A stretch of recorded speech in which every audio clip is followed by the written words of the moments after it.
Gavana ma Kisumu Anyang Nyong'o otayo romo e kind jotelo ka gitwak e yore mag duoko kwee e tong' Masondu.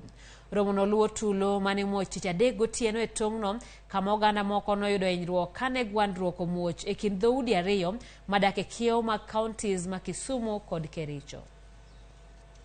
As a person coming from that area, I know that the security are dealing and governor is dealing already. We want to ask the leadership of the county of Kericho to emulate what Governor Nyong'o has done today and call their people to order. There is completely no need why we should kill each other because we have lived peacefully in the past. It's not only talks that's going to stop the deaths that are occurring in these skirmishes. We need action. We need the killings to stop. Beyond those meetings, those killings must stop. We've seen who the victims are and what they died of. Shots from poisonous arrows. And that directly indicates which side is the aggressor. Our lives matter and we do not want to see any more of our people dying.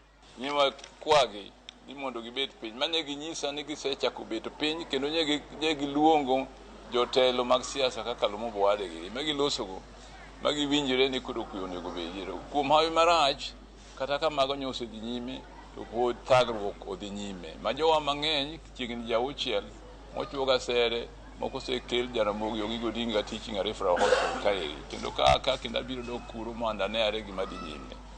Omiyo wakwayo sirikal maduong' ni ok ber ka ng'ato matiyo na rita kwe owe position achiel aming'a ahinya samaro ineno ni koro en gi gombo moko ma ok oluwre gi tije. Ramogi